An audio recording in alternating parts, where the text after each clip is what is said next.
네, 안녕하세요. 최근 중대재해처벌법 적용 유예 불발에 따른 언론에서 관련 내용을 설명을 많이 하고 있습니다. 이를 전달해 드리도록 하겠습니다. 상시 근로자 수는 어떻게 산정되나요? 근로자는 기간제, 단시간 등 고용 형태를 불문하고 하나의 사업장에서 근로하는 모든 근로자를 포함하며 알바도, 배달 라이더도 근로계약을 체결하는 경우 포함이 됩니다. 상시 근로자 수는 근로계약을 띈 직원이 해당되며 사업주, 로봇 등은 제외를 하고 있습니다. 우리 사업장은 중대재해처벌법을 지금 처음 알았는데 당장 무엇을 해야 하나요? 명확하고 구체적인 안전보건 경영 방침 및 목표를 수립해 회사 내의 모든 종사자들이 알 수 있도록 해야 한다. 안전보건 전문 인력의 수를 확인해서 관리감독자 등 지정을 하고 재예방에 필요한 적정한 예산을 편성한다. 이렇게 설명을 하고 있습니다. 결론적으로 안전보건 담당자는 20인 이상 50인 미만에서 지정하도록 이렇게 해서 안전보건 체계를 갖추어야 되지만 상시 근로자 수에 의해서 산안법에서 요구하고 있는 사항이 있습니다. 이 사항에 맞게 적용을 해야 됩니다. 유의할 사항은 안전보건 체계는 고용노동부에서 제시하는 표준 사례를 그대로 답습해서 쓰는 경우 법원에서는 인정하지 않는 사례가 많습니다. 그래서 현장에 적합하도록 수정을 해서 사용을 하시면 되겠습니다. 본 사항은 고용노동부에서 발표한 사항인데요. 명확하고 구체적인 안전보건 방침 및 목표를 수립해서 공포하도록 이렇게 하고 있습니다. 많은 내용이 있는데요. 결론적으로 안전보건관리 담당자를 유자격자, 그러니까 안전기사나 경험이 있는 사람을 임명을 해서 해당 업무를 수행할 수 있도록 이렇게 하는 것이 필요하다고 하겠습니다. 안전보건관리 체계란 기업이 스스로 사업장 내에서 유해위험 요인을 파악하여 개선 방안을 마련 이행하고 이를 지속적으로 개선하는 체계를 말합니다. 그래서는 이를 관리하기 위한 전문 인력의 채용이 필요하다고 하겠습니다. 회사의 사업장이 여러 개인 경우 상시 근로자 수가 5명 미만인 사업장도 중처법을 적용받는 건가요? 언론에서는 이렇게 해석을 하고 있습니다. 중대재해처벌법의 적용 단위는 개별 단위 사업장이 아니라 하나의 기업 전체입니다. 그래서 중대재해처벌법 적용 대상 예보는 사업장별 인원이 아니라 회사의 본사를 포함하는 상시 근로자 수를 모두 합한 수로 판단한다고 이렇게 설명을 하고 있습니다.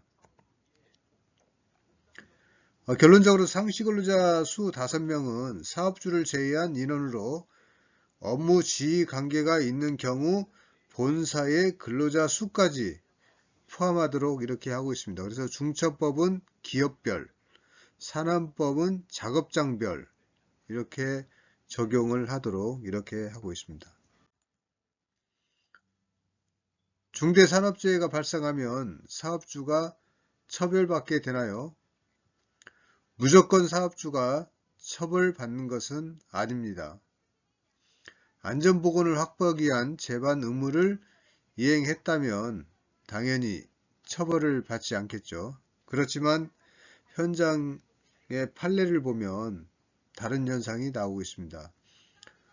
재해 발생 시 사업주는 당연히 산안법에 의하여 처벌을 받게 되고 경영 책임자는 그 사고와 인과관계가 있는 경우에만 처벌을 하도록 하고 있습니다.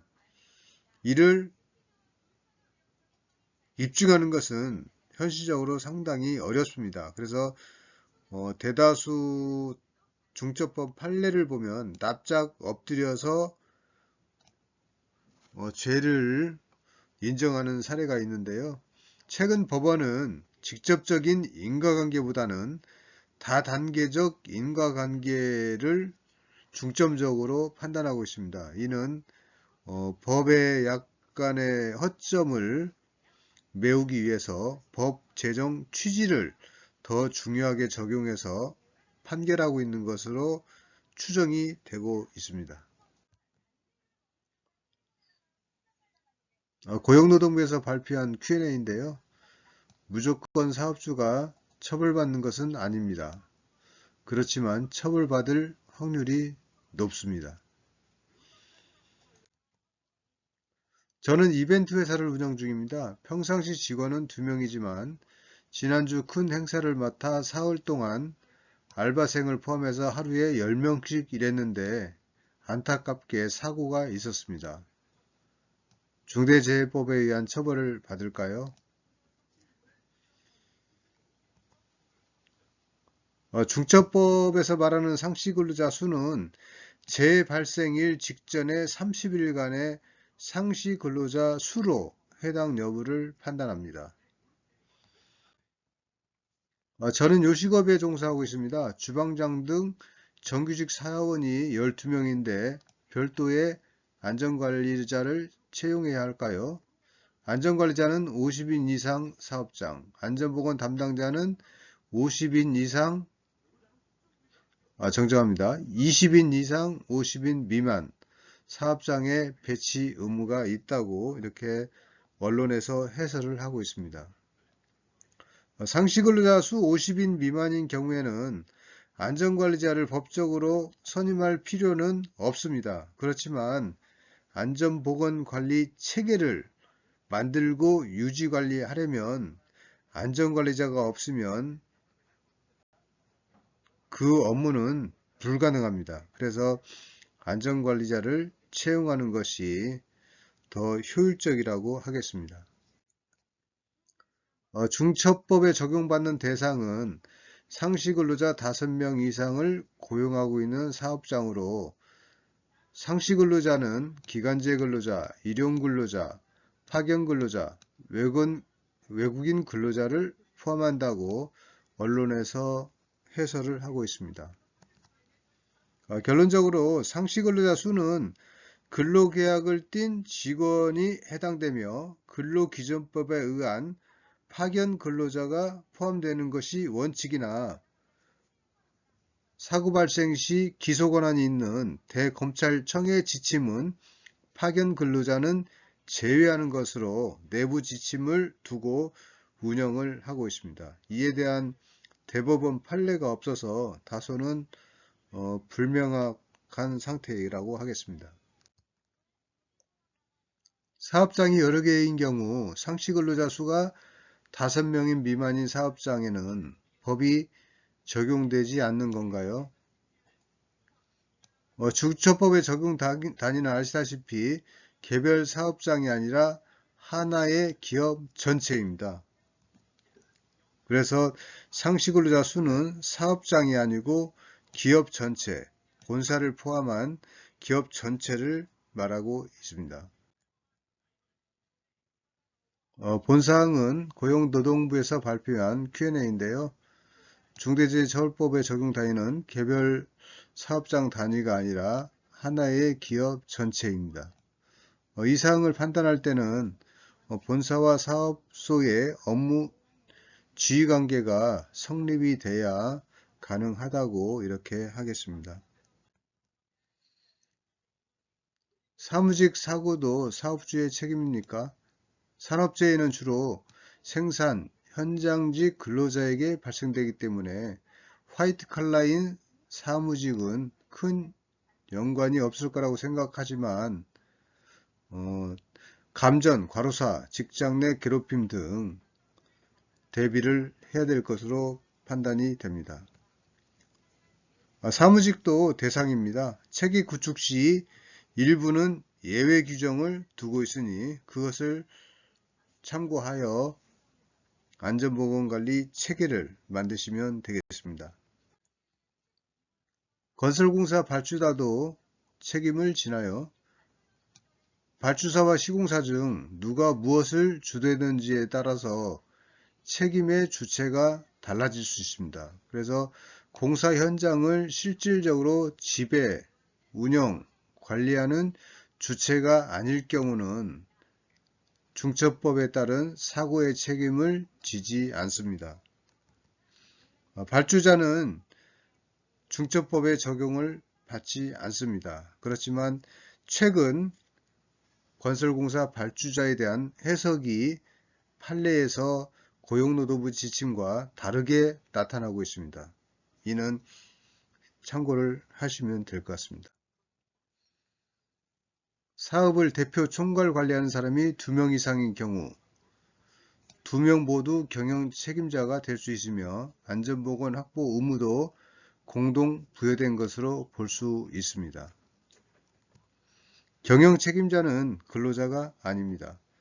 경영 책임자를 둘, 셋 두고 작업에 참여하는 것도 소수 근로자로 구성된 직장에서 약간의 방비책은 될 수가 있다고 하겠습니다. 소규모 영세업체나 동네 음식점, 제과점과 같은 자영업자도 안전 전문 인력을 별도로 두어야 합니까? 중처법은 산안법에 따른 안전관리자 등 전문 인력을 산안법에서 요구하는 정해진 수 이상으로 배치를 하도록 이렇게 하고 있습니다. 그렇지만 법적으로 안전보건관리 담당자 선임 의무가 없더라도 담당하는 인력은 필요한 것으로 판단이 됩니다. 상시 근로자 수가 5명 이상인 경우에도 전문 인력을 채용하거나 경험 인력을 채용을 해야 그 체계를 유지할 수 있다고 하겠습니다. 상시 근로자 수의 산정 방법인데요. 다소 복잡합니다. 이건 한번 참고를 하시면 되겠습니다.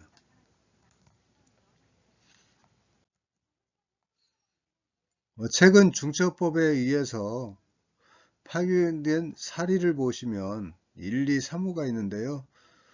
일반적으로 유해위험 요인을 확인하여 개선하는 업무 절차 마련이 안 되어 있다는 그런 지적사항이 많이 있고요.